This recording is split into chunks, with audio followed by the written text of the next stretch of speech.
Ok. Não, é isso aqui. Não pode mexer, né? Deixa eu virar um pouco. Ah, porque...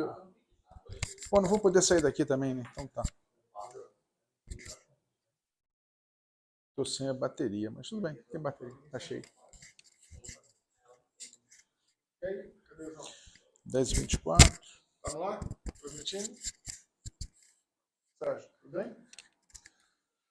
Ah, piscando. Que é isso, João? Peraí, tá meio de lado aqui o negócio.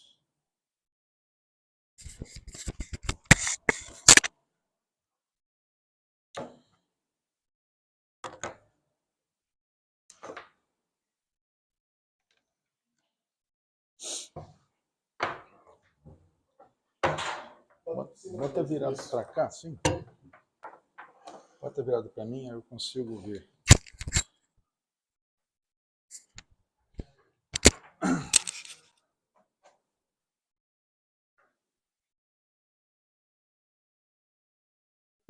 Ok. A posição, né? Cadê o microfone? Ali, desculpa, tirei. Bom dia a todos, novamente, quem chegou depois da apresentação inicial de 8h30. Tá? Perdão pelo atraso, a gente teve uma defesa de qualificação de doutorado e ela se estendeu um pouco mais do que nós pensávamos. Mas vamos dar início à palestra, a terceira palestra desse evento, o professor Sérgio Lifschitz, meu amigo de longas datas, parceiro de pesquisa. O professor Sérgio vai falar de Knowledge Graphs, Exploratory Research and Decision Making. Professor Sérgio, Bola comigo. fica à vontade. Deixa comigo. Bom obrigado, dia. Hein, Sérgio? Bom dia. Obrigado por ter vindo, cara. Prazer estar aqui. Tem muita coisa sempre para contar. Já contei um monte de história para vocês aqui, alguns, né? Já viram falando. A última vez falei de redes sociais. Tem a ver com isso aí um pouquinho. Vai ser melhor falar em português. Confesso que a gente está numa batida, está cansado, né? Mas o professor Vincent, ele vai chegar aí, talvez. Eu vou ter que, se ele estiver assistindo, eu talvez tenha que mudar para inglês. Não sei, eu vou decidir mais na frente, está a caminho. Mas eu vou... A ideia aqui, gente, é um workshop de pesquisa. Quando o Javan me convidou, eu falei, eu vou tentar falar um pouquinho de uma outra linha de pesquisa do meu grupo lá na PUC. Então, basicamente, eu vou apresentar um conjunto de slides de uma defesa de tese de uma aluna doutora já, defendeu em 2023. A gente está naquela fase de publicar outros artigos que são decorrentes. Mas é um tema que já faz alguns anos que eu resolvi investir nisso. Por muita curiosidade minha, coisas que eu não sabia muito bem o que era. E virou uma das áreas que eu faço pesquisa. Rapidamente, para quem não me conhece, eu trabalho... Uma das partes da minha pesquisa é bioinformática, não tem nada a ver com isso. Digamos, uns 40% do que eu faço. Um grupo, eu tenho 16 pessoas lá comigo, Fiocruz, um monte de gente, Instituto do Câncer. Vai chegar, os grafos de conhecimento vão chegar lá, mas ainda não. E aí tem um outro lado, que é a parte mais de banco de dados core, que eu gosto, né, de mexer. Eu já mexi muito com tuning, né, sintonia fina de banco de dados automático. Ainda estou mexendo, mas já está terminando, uma linha que eu estou encerrando. E aí, por diversas razões que eu vou contar aqui, eu comecei a chegar nessa área de grafos de conhecimento, e onde a ênfase do trabalho tem a ver com processo de abstração, com modelagem, com ontologias, com conceituação. São coisas que estão envolvidas com qualquer área de pesquisa. Eu tenho certeza que vai levantar um monte de bit aí em vocês. Qualquer coisa que vocês façam, algumas das coisas que eu vou levantar aqui, de alguma maneira, estão envolvidas com a pesquisa. Tá? Então, a ideia é fazer uma provocação. Eu dei uma selecionada, eu tirei quase tudo que é detalhe, para não ficar uma coisa pesada. Tem artigo, tem a tese, tem slide, tem tudo detalhado para quem quiser depois, fiquem à vontade. Né? Ainda vou estar aí hoje à tarde, amanhã, ainda posso amanhã de manhã se precisar. E estou em contato, vocês têm meu contato, no final vou dar meu meu contato. Tá? Então, o assunto é Knowledge Graphs, né, KG, o Grafos de Conhecimento, Busca Exploratória e Tomadas de Decisão. Tá? Então, um pouco o assunto. Né? Vamos lá, vou motivar primeiro. Muito tempo atrás, não muito tempo atrás, tudo começou aqui. Eu fui desafiado pelo reitor da PUC para ajudá-la a fazer um sistema que pudesse... o que o reitor, na época, mudou já agora, ele queria... qualquer pessoa de fora da PUC, ele é biólogo, ele queria saber... Será que alguém de fora da PUC consegue fazer a seguinte pergunta? Quem trabalha com ecologia, com meio ambiente dentro da PUC? De vez em quando tem jornalista que quer a opinião de um professor, não sei o quê, ou alguém, sei lá, Petrobras, queria fazer um projeto, precisava de gente especialista em meio ambiente. Como é que acha essas pessoas dentro da universidade? E olha que a PUC é, sei lá, deve ser um quarto, um quinto do tamanho da UFC, e mesmo assim a grandinha é difícil. É uma pergunta estranha, encurtando muitas coisas que aconteceram aí, a gente desenvolveu, e eu junto com meus alunos, graduação e pós, a gente desenvolveu, trouxe a gente fez uma ferramenta, essa ferramenta está no ar, depois a gente pode ir lá, eu vou tentar ser rápido, a gente começou atrasado, né? A ferramenta chama Quem na PUC, que é basicamente você chega na caixa de comando ali, como se fosse um buscador na web, você bota a palavra, sei lá, meio ambiente, e eu busco no látis de todo mundo que é da PUC se tem alguma coisa a ver com o meio ambiente em algum lugar. Né? Ainda é muito tokenizado, ou seja, eu acho, se tem esse token, eu posso, né, parte da palavra também e tal, mas eu não faço associações. Então, por exemplo, o exemplo que eu gosto de dar, que eu não pego ainda, tem um colega meu que faz pesquisa com combustíveis pouco poluentes. É difícil associar combustível com o meio ambiente. Né? A gente, em geral, associa com alguma coisa agressiva ao meio ambiente, né? Uma coisa que não é. Mas o cara está fazendo pesquisa. Eu não acho isso porque não está escrito meio ambiente em nenhum lugar da pesquisa dele. No Lattes, nas publicações, né? Então não consigo achar. Então tem a história da busca semântica. O que é busca semântica? Isso é uma complicação. Né? Então, se framework e protocolo são palavras... estava discutindo há pouco tempo, são coisas que a gente não sabe definir direito, e muita gente define de várias maneiras, busca semântica também. Então, já vou adiantando, a semântica, de maneira geral, ela é diferente da busca que a gente faz normal em banco de dados, porque ela, em geral, exige algum tipo de inferência de informações. Ou seja, eu tenho que ter algum tipo de reasoning, né? Ou seja, não é só achou, está lá ou não está lá. Pode não estar lá e você achar também, porque você faz algum tipo de semântica, algum tipo de raciocínio que te permite deduzir, inferir ou chegar a uma informação que não está explicitamente como a gente gostaria. Então isso aqui foi a origem de tudo. Eu não sabia como fazer isso. Aí liguei para um professor chamado Altigran Soares da Silva, professor nosso colega da UFAM, que vocês talvez conheçam. Falei, você que não era dono da Google, vocês não venderam? Vocês devem ter isso, né? Pronto, né? Me empresta o software. Ele falou, claro que não, esse é um projeto de pesquisa. Isso que você está falando aqui, que eu acabei de dizer, é um projeto de pesquisa aberto até hoje. Eu não sabia. Aí virou tese de doutorado, mestrado, está rolando ainda um monte de tese. É um problema dificílimo, não tem uma solução óbvia. A gente está tentando fazer um monte de coisa, né? Estamos brigando com um monte de soluções, mas não é tão trivial assim. Então essa aqui é a origem das coisas. E aí já vou trazer algumas imagens de um aluno meu de doutorado atual que está dando sequência à pesquisa da Verônica, o Anthony, que dá sequência para a pesquisa da Verônica agora, que é mais ou menos continuando a história de tomada de decisão. Tá? Para quem foi no SBD de Florianópolis, o Anthony é o cara que apresentou o artigo da Capitalismo de Vigilância, no workshop que o Zé Maria organizou. Então, basicamente, a ideia é a seguinte, eu quero fazer uma pergunta. Todos nós queremos achar alguma coisa em algum lugar, ou no banco de dados, ou na web. Você quer fazer uma pergunta. Né? O problema é, quando eu quero ter uma necessidade de informação, você quer necessidade de informação para quê? Né? A pergunta é, você quer o que? Essa informação, tem que fazer essa pergunta. E essa pergunta, para que você quer fazer, ela é fundamental em tudo que a gente vai ver aqui, vocês vão ver já já. Né? Uma das coisas que acontece é que nós todos, quando a gente faz perguntas, a gente não faz perguntas de maneira completa. Naturalmente, as nossas formas de expressão são incompletas.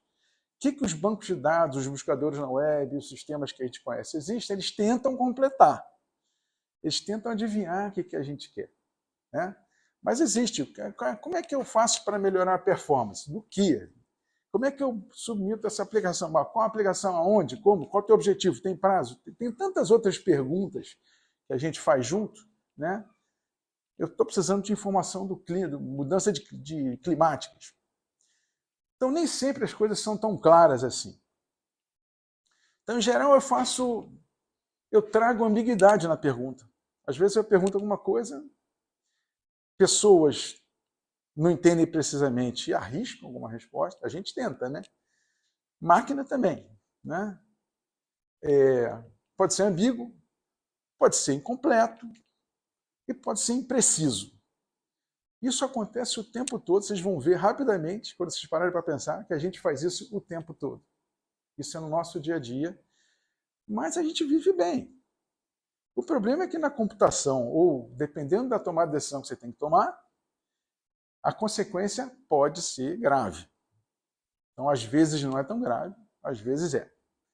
Então, continuando. Por exemplo, o cara está lá querendo fazer um chazinho para ele. Aí ele tem que esquentar a água. Aí ele está num lugar que ele fala, bom, como é que eu esquento a água? Como é que eu faço para ferver água, né? Para poder beber água e ela está própria para consumo, né? Aí o sistema vai dizer, bom, se eu perguntasse para vocês agora, rapidamente, vocês não vissem isso, perdi a oportunidade, mas eu podia ter feito logo. Qual a temperatura que ferve a água? Provavelmente, rapidinho, tudo é 100 graus. Hã? Aham, mas é porque eu te dei a dica aqui, né? Se eu não falasse nada, eu tenho certeza que todo mundo, ou a maioria, ia falar 100 graus aqui. Mas quem disse que eu estou no nível do mar? Né? Tem mudança, não sei nem se todo mundo sabia que isso muda, né? Mas muda. Então o sistema, ele tem que dizer, peraí, depende, onde é que você está? Esse seria o certo. A pergunta foi qual é a temperatura, mas eu não disse onde eu estou. Foi incompleto. Então pode ser que a resposta não vai ser precisa. Então, o exemplo é que dependendo, se você não perguntar direito, se não tiver a resposta certa, você pode até beber uma água ruim. Né? Ou seja, é uma bobagem em termos de interação, mas pode ter consequências, porque a pergunta não foi bem feita. As perguntas não são bem feitas. A gente não faz pergunta bem feita. Qual é a capital do Brasil? Qual é a capital do Brasil? Hã? Depende.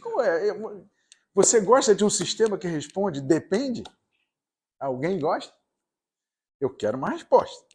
Se eu não tivesse botado essa figura de novo, provavelmente a maioria aqui vai dizer, Brasília, né? Aí eu vou perguntar, por que Brasília? Aquele teu professor de história, comunista, te contou essa história. Você vai acreditar no professor de história? Por quê? Por que é Brasília? Por que é Brasília? Construída para isso. Não. Vamos responder melhor isso. Malu, por que é Brasília? Se esconde não. Você estava se escondendo, mas não. Por que é Brasília?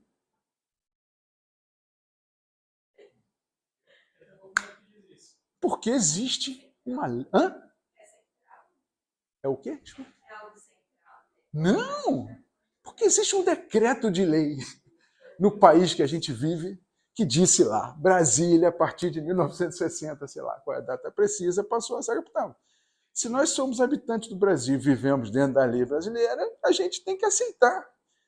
Tem uma galera aí que não aceita, né? Nem por acaso fora da lei, né? Que chama, não é à toa que se chama os marginais ou fora da lei, porque é o cara que não acredita, né? Não quero. Estamos vivendo isso, gente. Olha as consequências. É uma lei. Nesse caso, então, é muito fácil eu responder. Brasília E agora eu dei uma dica, uma forma de buscar informação. Eu vou numa proveniência de dados e garanto uma raiz de uma informação que me diz, isso é uma lei inquestionável. Você pode não gostar dela, né? Mas é lei. Eu não sou brasileiro, mas estou no Brasil, a capital do Brasil é Brasília. Não tem conversa. Você tem que aceitar. Onde eu estiver no determinado país, eu vou aceitar a lei daquele país. Estamos aqui, a lei é essa. Então a resposta é essa. Beleza. Mas quando eu perguntei qual é a capital do Brasil, a minha pergunta estava completa? Quem disse que é hoje? A gente assume um default, né? Quando a gente pergunta alguma coisa, a gente acha. O cara não falou para a gente, mas fala assim, irmão, deve ser agora, né? Mas não é verdade. Não necessariamente é verdade. Tá? Tem outras. Na verdade, tem muito mais do que isso. Tá? A gente fez pesquisa. Tem várias outras aí que foram capital por um determinado tempo. Tem um monte de coisa. O Uruguai, como é que é? Montevidéu já foi capital do Brasil, teve um determinado porque anexou, teve uma confusão toda aí. A gente fez umas pesquisas interessantes. Continuando a história, quando eu faço uma pesquisa, quando eu faço perguntas como essas, se eu acho um documento que menciona, é um documento antigo, escaneou, que fala da capital do Brasil. Se ele está falando da capital do Brasil e não diz qual é, como é que eu sei qual é a capital do Brasil que ele está falando?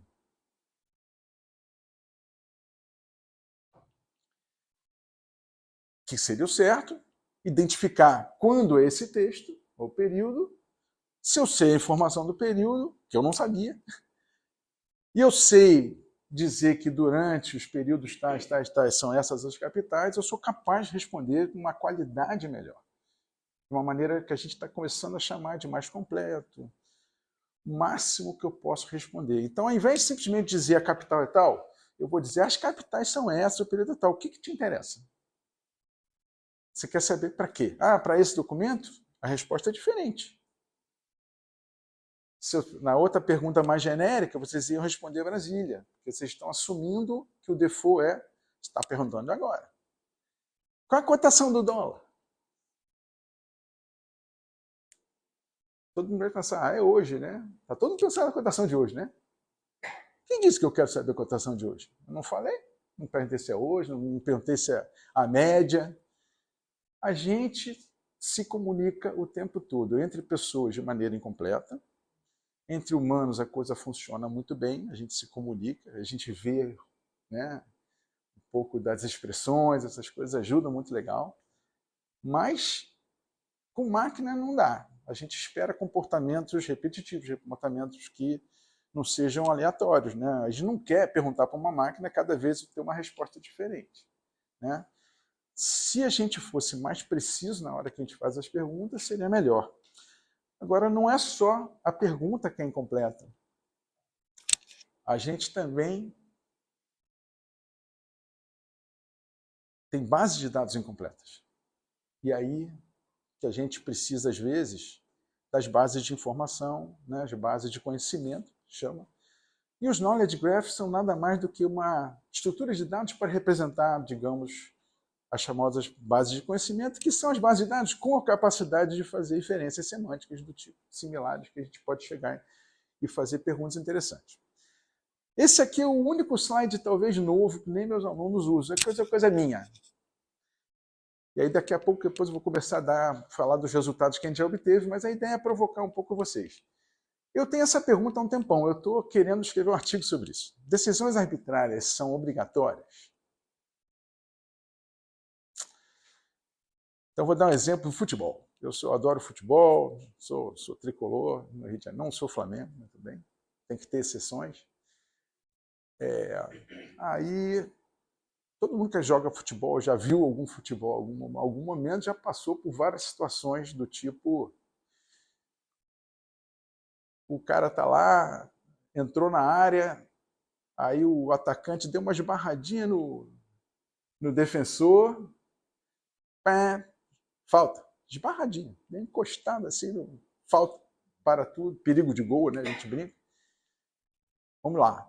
A mesma esbarradinha, se fosse, ao contrário, o defensor dando a esbarradinha no atacante, o juiz pensa 2 vezes.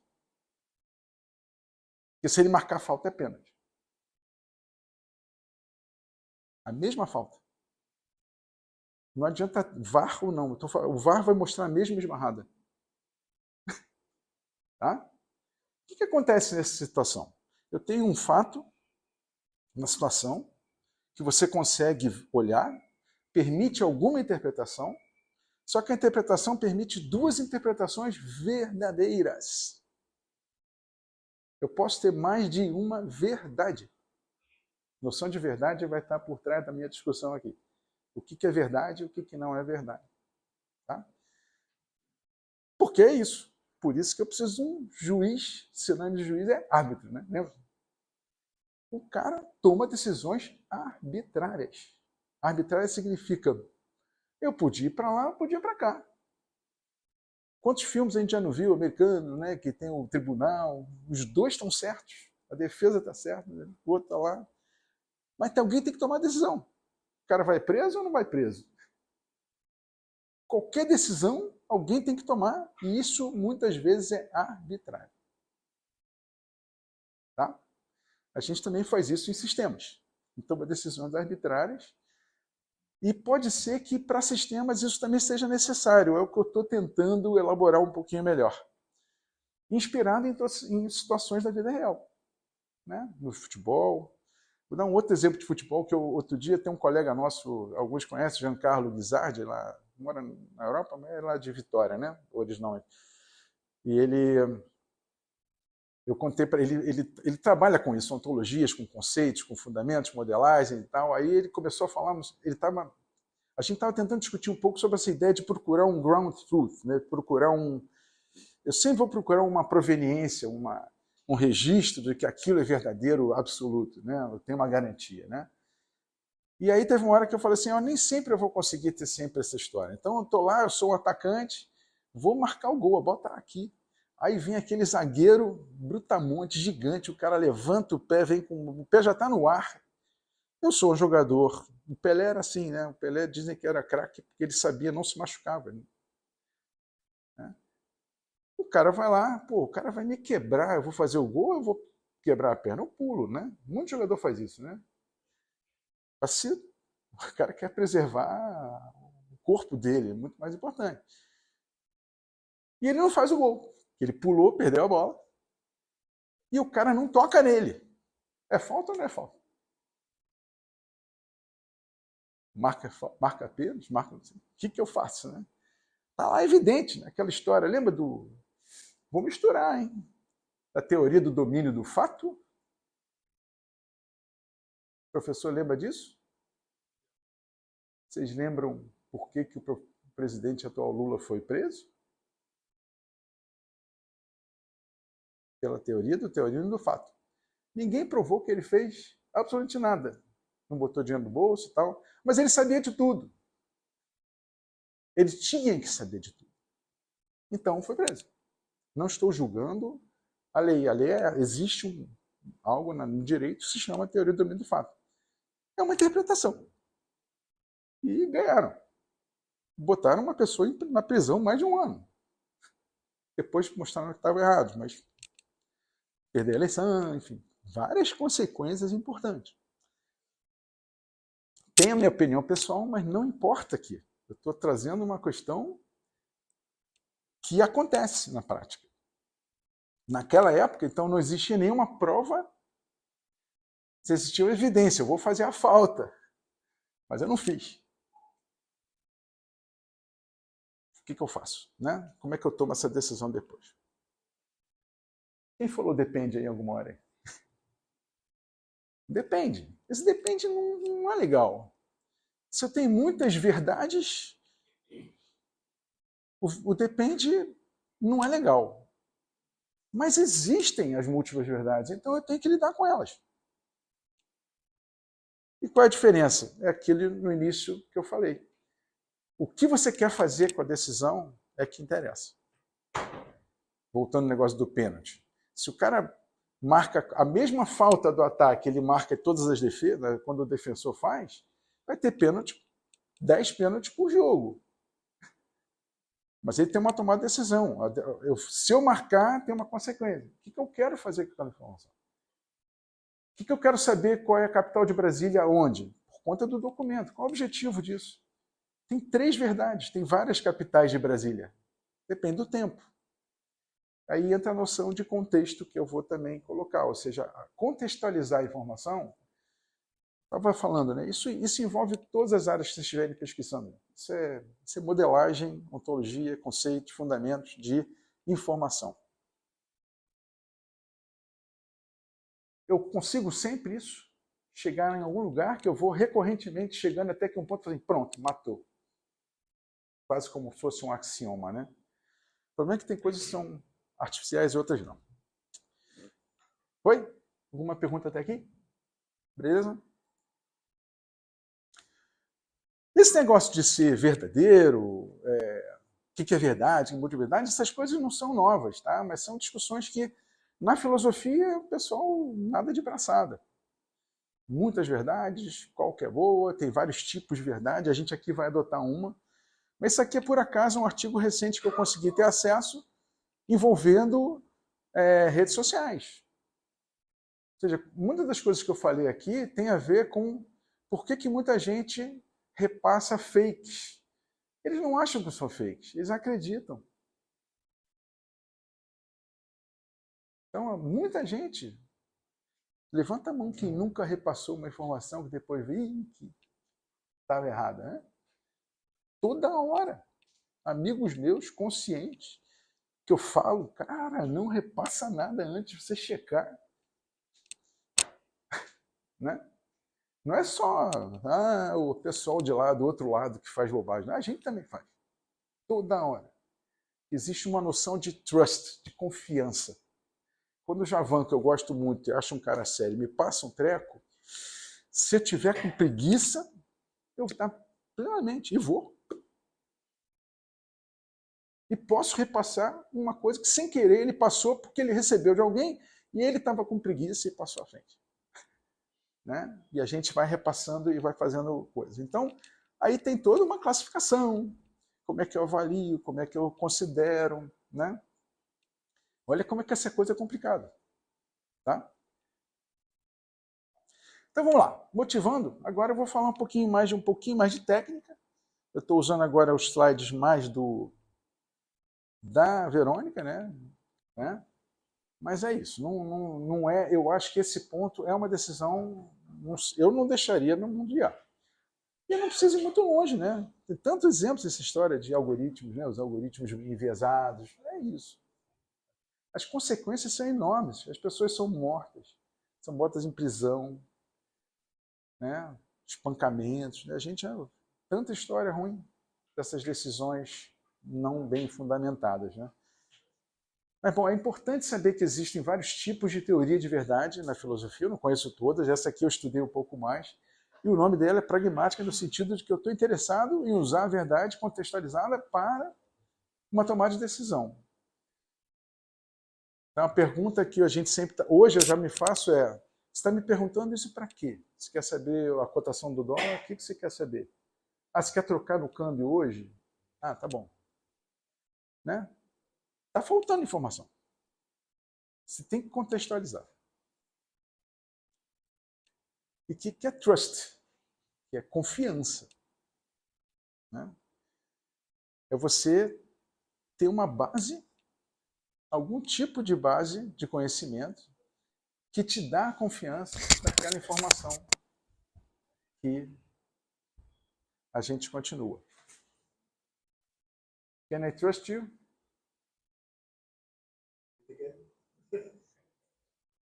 Can I trust you? Não vai changer por inglês. Eu vou mudar para o inglês. I'll tell you after whatever I told before. It's not important. So, the goal before we were talking in our research group was, okay, we have some questions, some queries, and we need to know how to obtain the answer.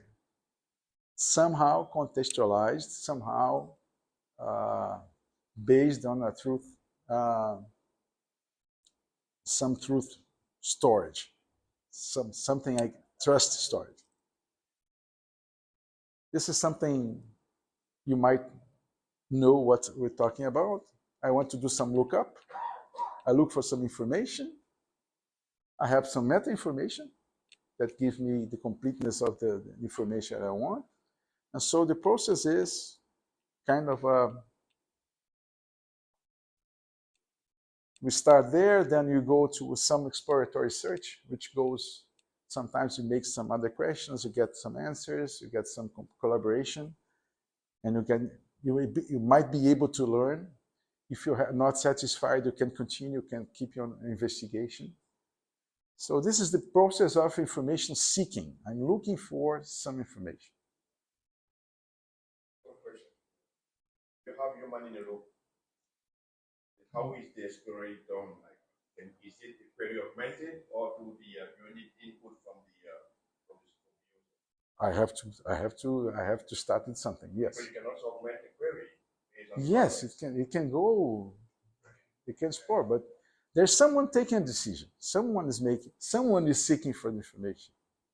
It can be a machine, it can be someone. Well, the whole idea here is how to make a decision when some information is not contextualized, so you don't have all the information you need.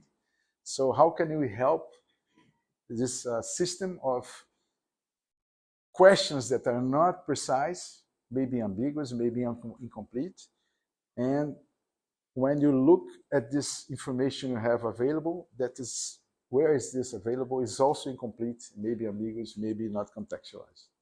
So we have the two parts. So where are we going to look for these sources, these knowledge sources? Okay, we can talk to a friend, domain expert. I can check on documents, I can check the web. Usually we work on databases on the closed world assumption. Everybody knows what this is? Okay, very important for everybody. Closed world assumption is looking for something. I'm querying my database. Is Javan professor of UFC? I'll check the database UFC, I'll see Javan Machado as a professor, I'll say, okay, the answer will be yes. Then I will look for, is Sérgio Lifschitz professor of UFC? I'll check the database. I don't find my name. What should be the answer?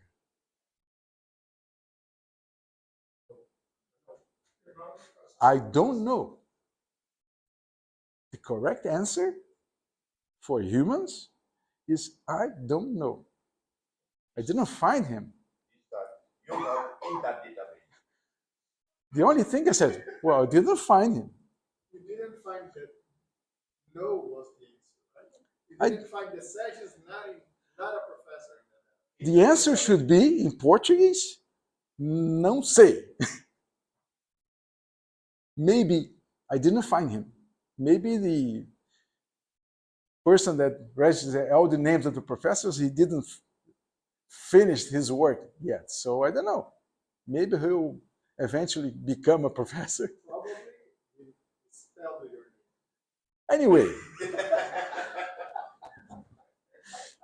let's say I have used some pattern matching that could find my last name.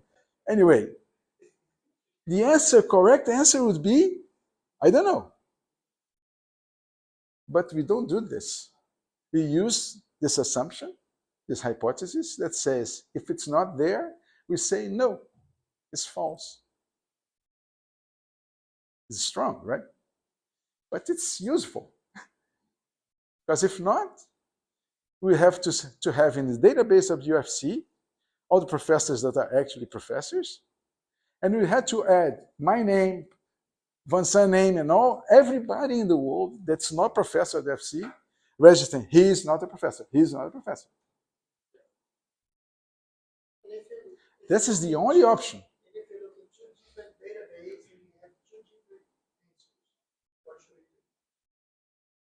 This is something else. It's something different. It's inconsistency.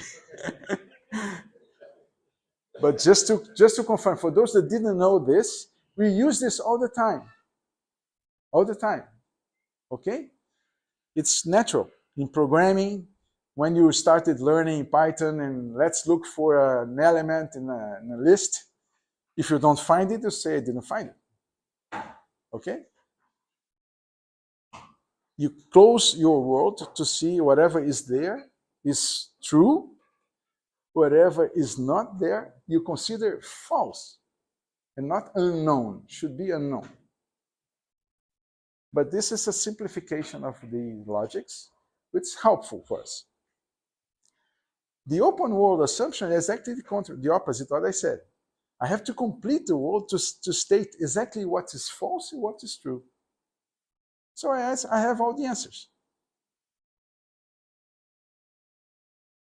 I don't have to make an hypothesis of if it's there, if it's not there, it's false. I will have the answers of what is false. Clearly stated. Okay? I will talk more about this because we have invented something else called the dual open world assumption. I will explain. So, on databases, usually we work with the CWA. On big data, knowledge graphs, knowledge base, you use the open world assumption. Okay? Just to be sure there's some difference. And this makes things more complicated. Sure. So knowledge graphs are, there's a database colleague, Gerhard Weikon, he wrote a paper. He says, okay, it may be seen like semantic networks with a graph data structure. Okay, it's about the same thing. You'll find many different proposals. I would just say it's a graph, but the idea is a representation as a graph for knowledge bases, which is in a simplified manner a database that is capable of making inferences and making semantics reasoning. Okay? So there's something more complicated. I have to deal with something that usually we don't do. But this is natural life. So if you want to go further, you should be doing this. Okay, one of examples of a knowledge graph, very known, is Wikidata. Maybe you have heard. It's on the base of many wiki systems. And we have worked on this already. So we can represent, for example, all the capitals, how they relate. We can add some information, conceptual information, to add some more information to be more precise when I want to answer questions. So the proposal for us is this. You propose to use a KG, a knowledge graph, to support decision making. So I want to take an action. I want to make up my mind. What I do if I have some information that is trusted. This is not mine, so I don't know what's coming up. Maybe a surprise for me too. So one of us or a machine will need to trust some process of decision making. Trust may be I trust Eber, whatever he tells me, I will agree. It might be a rule. ChatGPT. Aqui que tá ruim? Lá para trás? Desculpe. Querem que eu fale com o negócio, o microfone?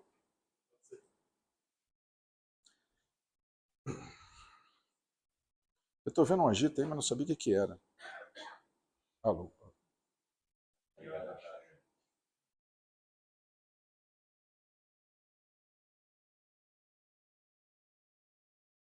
Piscar é o quê? Alô? Alô?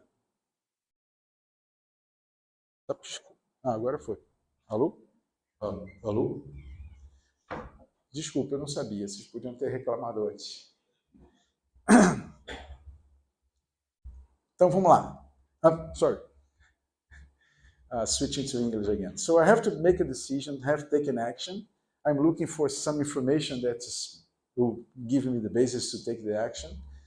I look for a process that gives me trust on whatever I'm doing, I will be doing, okay? For example, I'm looking for some law that tells me Brasilia is the capital. Or if I'm asking what age, anyone here, if I ask you what's your age, I suppose most of you will say, well, my age is whatever. Why? I will say, well, because I have a birth certificate that tells me that. And I will keep on going, who wrote this birth certificate? Have you been to a notary place? Who are the witness of some births? Someone that's there, he signed and said, oh, I saw it, okay. But the birth was done usually in a hospital. The information might be wrong from the beginning. There's so many stories, usually from older people. They say, my birthday is whatever, today, but actually it was 3 days before, but my parents couldn't be at the notary at the current day. Well, anyway, so I'm looking for something grounded, for example, like a law, like a document.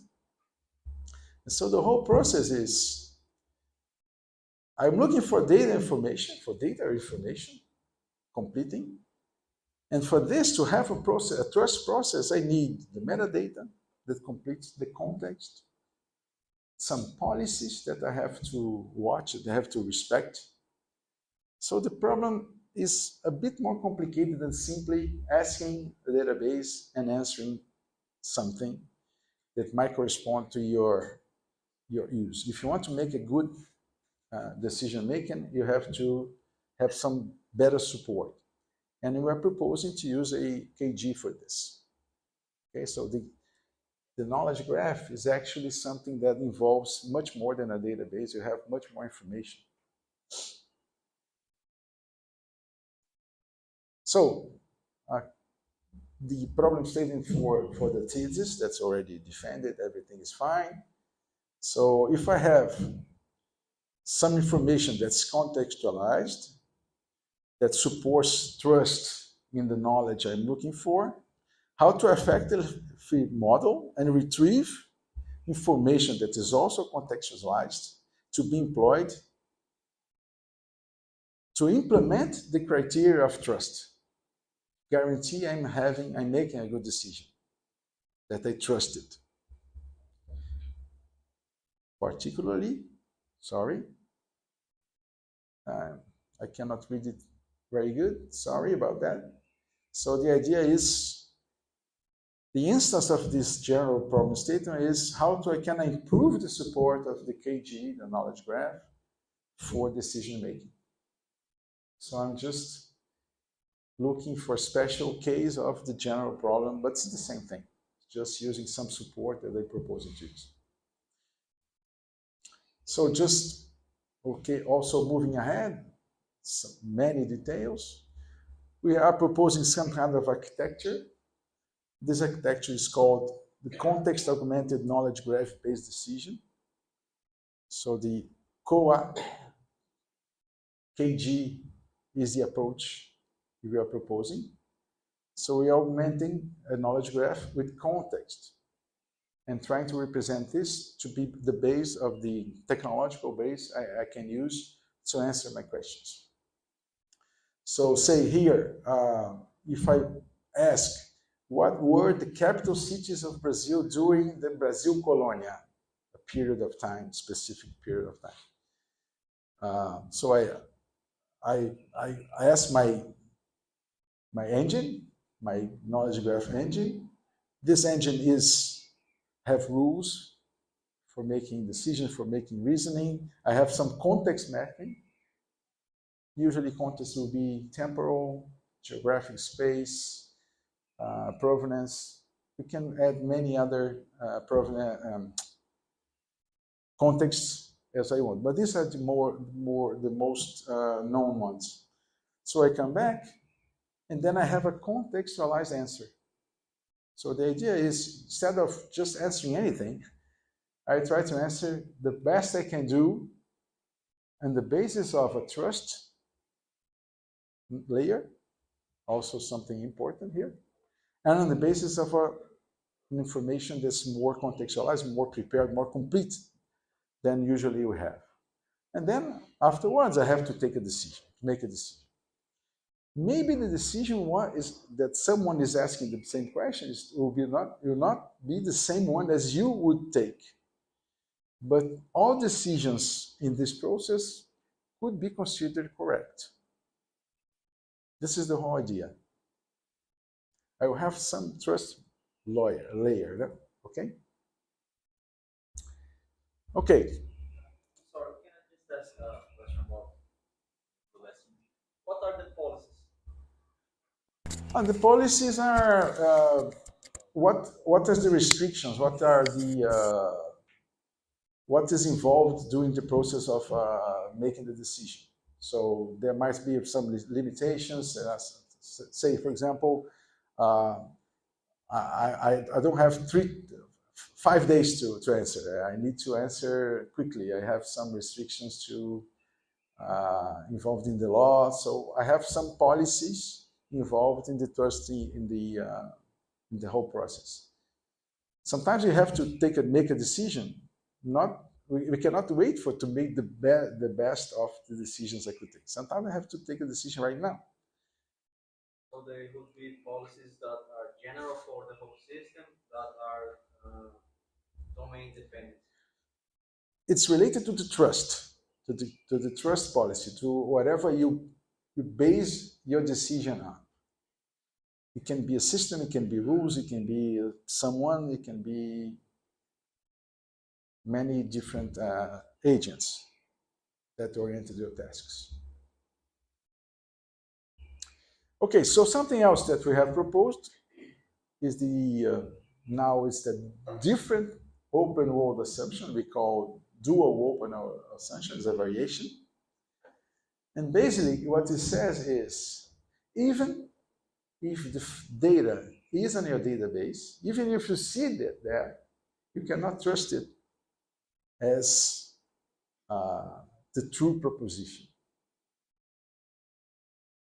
Because of alternative facts? No, because, as I said before, maybe in the beginning you missed, but because we have multiple truth statements possible, depending on the context, depending on many situations. And sometimes you see something in your database or in your knowledge base, you cannot just simply say, if it's there, it's true. It's there, it's just a matter of, it's a claim. Someone claims that that thing is, say, 2 + 2 is 5. It's written there. It's just a matter of being there, okay? The presence of a claim in the KG does not automatically imply that it's a fact, a true proposition, in the meaning of the pragmatic theory. But then how can you make let's say I have a fact database. So how can I distinguish what is fake from what is true? Good question. I can't. And sometimes I can. I have my reasoning, and my colleague that have not the same trust process. Say he has a different political opinion, he has a different religion. We have discussed even that the situation of some people, they decide upon some things based on their faith. If you ask, why did you do this? Because I believe it. But it's written somewhere that, no, but I'm feeling this. It's tough. Sure that there are very simple problems that you have a decision, a clear decision. But there are also many real-world problems that we have this difficulty of making a decision. So the evaluation of what is true or not depends upon the context of the claim, tasks that you have, and what you want to do. So everything is kind of connected. So it's also particularly subjective to the user who decides to act based on the contextualized information. If he has many outcomes, he can take whatever he wants. Well, this is just an example, but see, what's the truth there? Just perspectives. It's another way to see the same way. Okay, so it's funny, it's missing a slide here. So we decided to implement our graph using something called multi-layer graph model. It's based on a paper that Daniel Schwab is one of the authors in a workshop of Sigmund. And the whole idea of the multi-layer graph is, well, there are multiple layers of representation. And one of the motivation is to deal with something called the reification of RDFs. The technical problem, I had a slide for this to explain it better. I'll just skip it. It's not really important right now. So the idea is to implement something that gives you more information than only those basic informations. So I start adding up some context to this structure. I think there's some animation here. Yes. So I have some information about capital, but just without context here. Then I have a relationship on the relationship. So you start adding some layers. So now I have the temporal context. I didn't have temporal before. So I can start adding some more information contextualized that enables me to go further. I can look for provenance. So you can add multiple layers depending on what you're looking for. And again, I can add much more information about the data, the time. So this way, what happens is I have a knowledge base using a graph that gives you more information, more complete somehow. Can I say I can obtain something complete, absolute complete guarantee? No, sure not. But it's just better than I had before. So our approach is to create some kind of a graph that has mappings from the contexts that I want. I have the graph itself, and I have some rules that enables us to infer and to extract the context that's implicit, expressed in this in our structure. So it's not just a graph. It's a structure that has some context inside. And sure, you have to work on the query engine to work on this tool. Most important part here is the knowledge content. So we try to look for many different contexts, say provenance, location, temporal. Where are you? We're born in the water. Where do you find that information? You're talking about the capital of Brazil or the dollar currency when. There's some generic things too, but you can increment. So the idea is to add this context information to the whole procedure. So I think here is just another example. I can go skip it. Okay, so I wanted to reach this figure too before because I told you in the beginning about the idea of having query incompleteness and also the KG incompleteness. I have both problems. So I have to deal with this to answer a query. The idea is to reach this endpoint here and see that we write all contextualized answers A. So it's normal to have more than one answer that is possibly considered true, considering some trust procedures, even though I have a query that's incomplete, ambiguous, or not clear at all, as I gave in the beginning. So the whole idea is to deal with this kind of problem. So it's what we are doing. So when I prepared my knowledge graph, I had some information about the time, when, but I didn't have the notion of during, which is not really just a time, it's a period of time. So you have to add it. You can add this information, and with this information, you start to being able to answer this kind of question. If not, it's most possible that you're going to give you an answer that's not correct. So we have implemented everything. So I have some students that estou falando em inglês, mas não precisava. Depois eu switch se ele voltar. A gente implementou esse KGTK, quer dizer Knowledge Graph Toolkit, de uma galera da USC, University of Southern California. Essa galera adorou que a gente começou a fazer pesquisa nisso, que eles já tinham o tool, mas eles não tinham muitas aplicações. E eles são amigos pessoais do Daniel Schwab, que trabalhou com eles. Então a gente precisava de uma coisa, eles mexiam na ferramenta e a gente fazia, eu preciso de mais um negócio, eles faziam, testavam, a gente virou parceiro muito especial deles, né?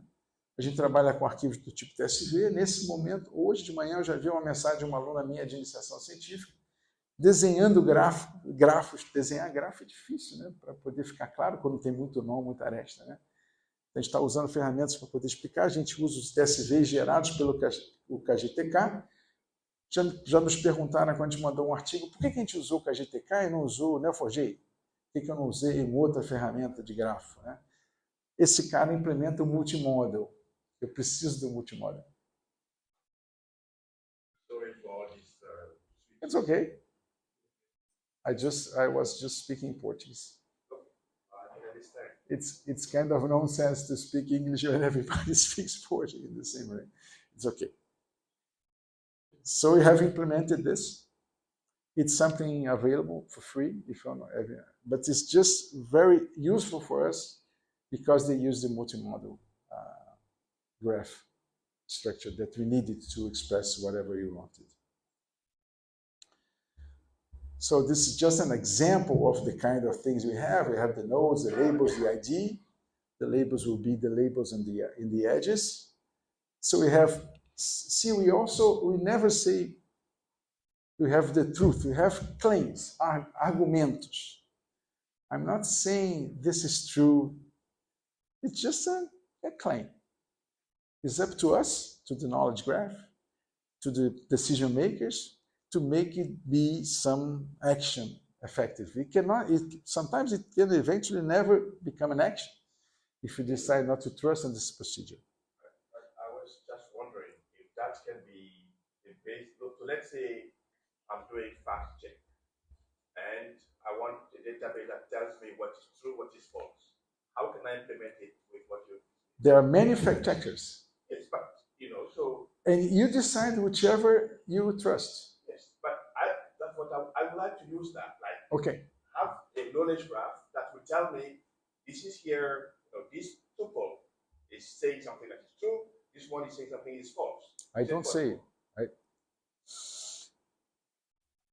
If I say something is false, no, we adopt the other DOA, the dual open world assumption. We just state claims in the graph, and I need some more information to state if it's true or false. Fine, but that's what I'm saying. That how can I build this layer that tells me what is true, what is false?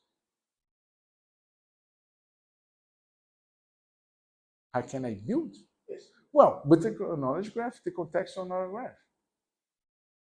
With this, this is just implementation of the graph, but we have an architecture, we have a trust layer, I have a contextual layer, I have a decision-making layer, and I have a knowledge graph layer. So the whole thing makes me able to answer a query with more information, more contextualized information, more Yes. complete somehow. Yes, but maybe I can make it a bit clearer. So let's say I have all these, and all I need is just that my database be augmented. So you can augment it. So because going through all this knowledge graph can take time. Now I can do some processing and then get some information and add it to the database as one more attribute that tells me which is true, which is false. Well, you can do it if you want. I don't know if what else is missing in what because from I won't give. No, I don't give you. So that's my question. Yes, I don't give you the answer. I got you. Because we're living in a world where you have a lot of fake news. Yes. And we need some system that we can trust. So if we have built system where everything is open, then we are contributing somehow to this fake news world we are living in. We are somehow modeling exactly. This is the whole goal of us. What's true, what's false, what you consider, what you want to do with the data. I'm giving you the tools. Our approach is, I will never answer for you or never make a decision for you.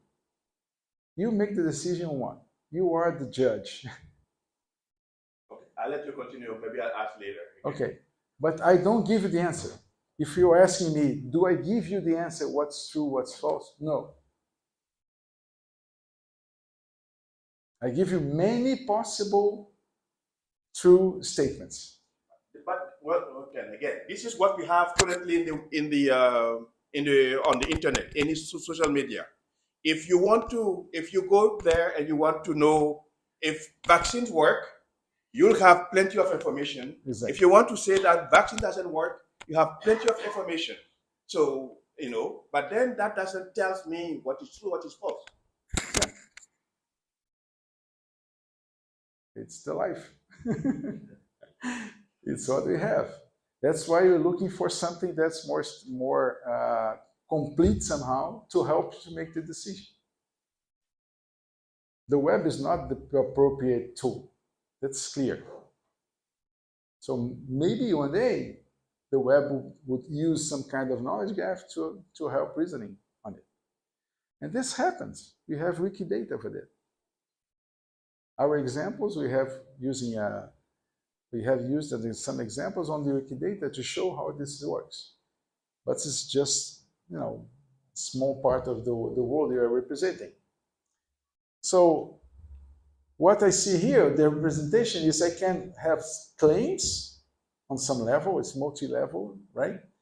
And so I can add extra levels to add the context I want to add to the information. Temporal context, provenance, and others. Well, just to give you an idea, for those that know Neo4j, the Cipher language is kind of a cipher language. So it's not that hard to use it. I wanted to reach this slide too. We have used real data on Wikidata, just a small part because it's huge, to be able to use it to show how you use it in practice. It's very interesting. We have a paper last year we in the Semantic Web Journal, and the title is "Can We Trust Wikidata?" And we show so many inconsistencies in some situations related to this research. So what my student, and with my help, and Daniel Schwab and the other students that were doing, so what have we done compared to the state of the art. We added a trust layer to the whole procedure with all the basics of pragmatic theory and everything. We added the idea, the notion of DOA. We're still working on this paper. It's hard. I need my colleagues, Herman, people from Logics, to help to explain this way much better in a formal way. The whole process of KG engineering must become aware of the context, knowledge context. This is something we are arguing that is very important. And the whole machine, the idea of how we work with this knowledge graph, we use context mapping. There's some kind of algebra of codomain. We use semantic rules that enables us to deal with the whole thing that we call the incomplete graphical arrays so far. So far the definitions about the same thing.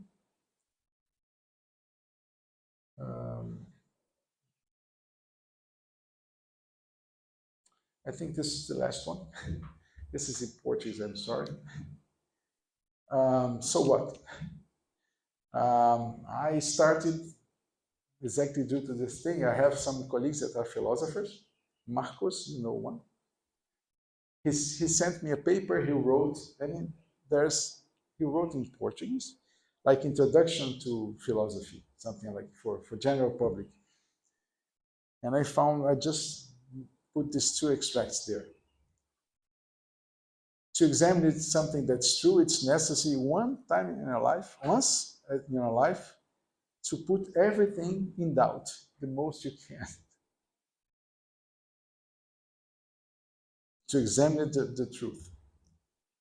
To reach the truth, that is, nobody will tell you that's not true. He was questioning everything. Everything. He was even questioning the fact that the idea of I think so I exist, he was saying, do I exist? Are you really establishing this idea? If someone is saying something, this person, how can I prove this person is saying something? How can you establish this as something that is existing in some place that I can state, okay, so I can start reasoning about it, because it's the start of everything. So it's really there are some questions here. And when I told him in computer science we use a tool called ontology, he started laughing. He said, how come? Ontology is something from the philosophers. What do you mean by ontology? And I started trying to give him the definition. Any definition I gave him, he couldn't accept as a good philosopher.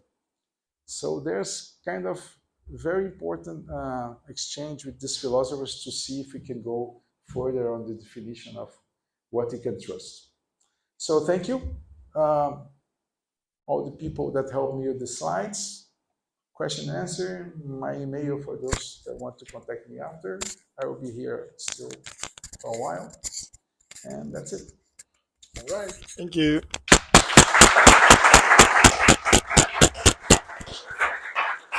Well, we do have time for one or two questions. Anybody? Of course.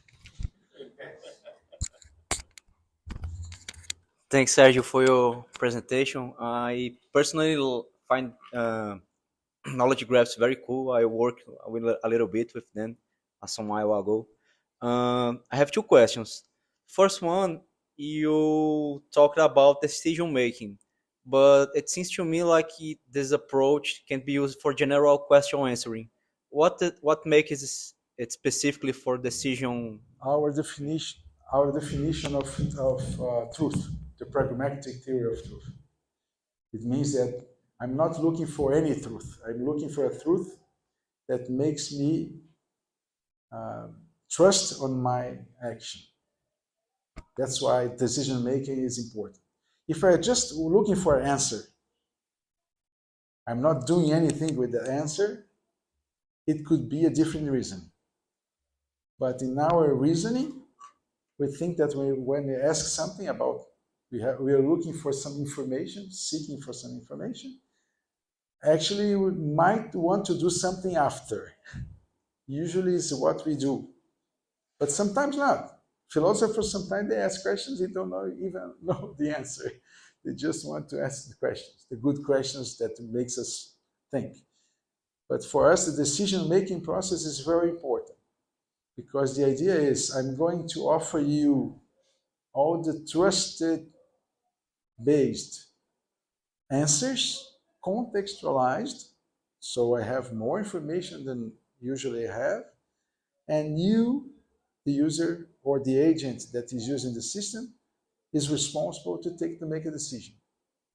So I'm trying to help someone that is making a decision. That's the whole goal. So this is a different problem than just a regular Q&A, right? Sure. And this, There's how to some- evaluate this?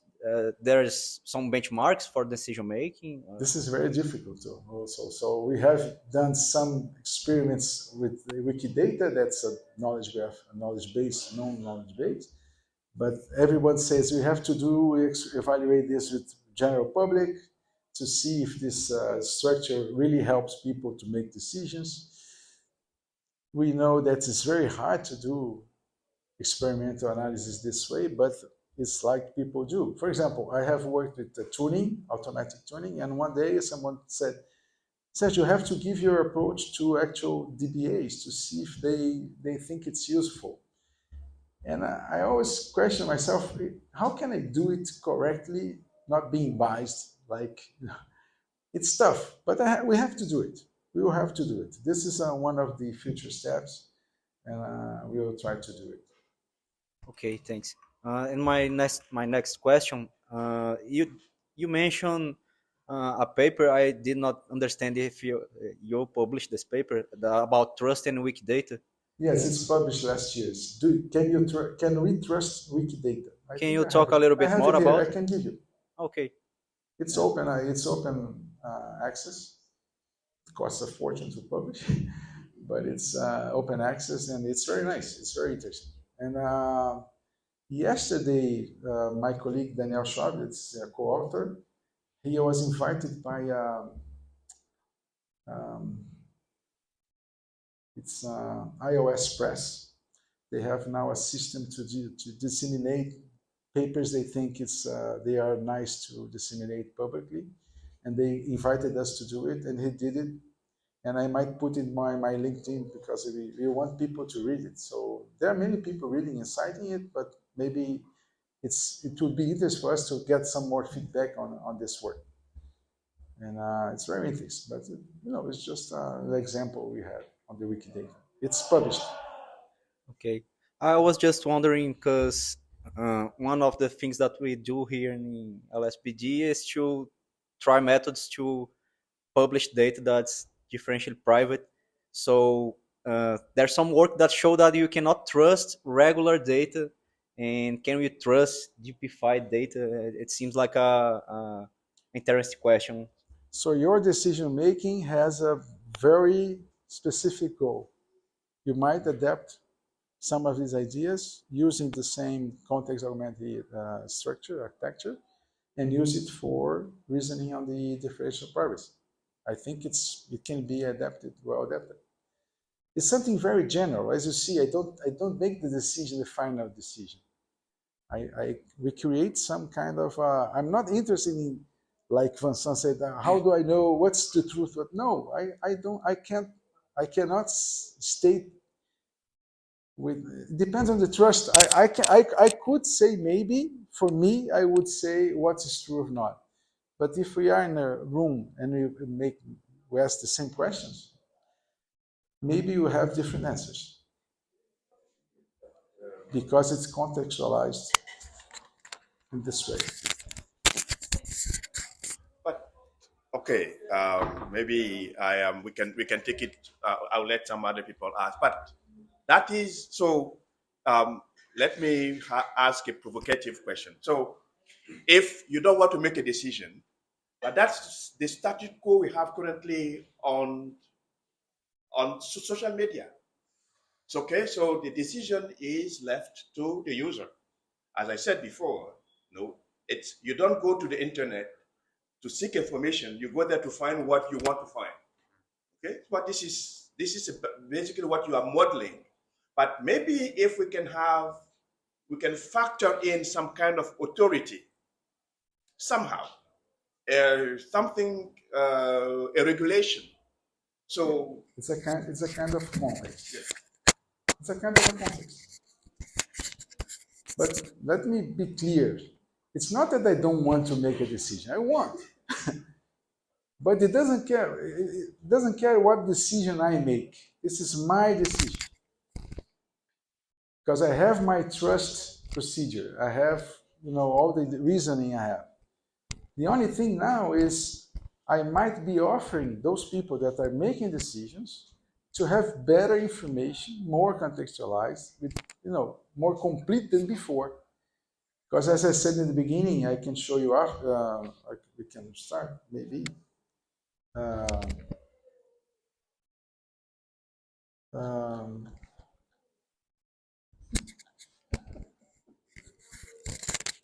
This.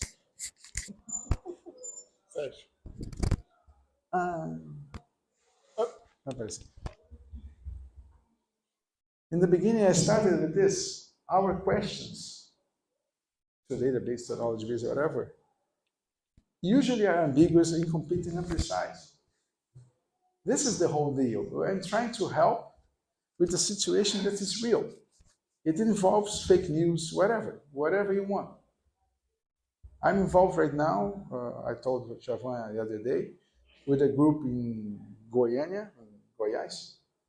They are working on fake images during elections. They have a goal of reducing from 6 hours to 4 hours to detect a fake image. Maybe you can reduce it more, but 6 hours is too much, because if there's some fake in the last day of elections, it might be very hard for the candidates. So they are trying to do something quicker. And we were discussing one of the things we can help maybe is to get some kind of structure with a trust layer that can help making the decision. Sometimes it's clear because you have techniques to find something that is false, is manipulated, but sometimes it's not clear. So we need something more strong to be based on. Anyway, the whole idea is we have a big problem. For me, it was not clear at all when I started a few years ago. I never thought about this idea of how come I don't have a... What does it mean to have something in my knowledge base that even if it's there, stated clearly what it is, I cannot really say it's true. This is really new for me. I really started thinking, how can we deal with this? It's very clear that it's a real problem, very important for decisions that may affect our lives. So it's important to have some kind of a tool that may help us.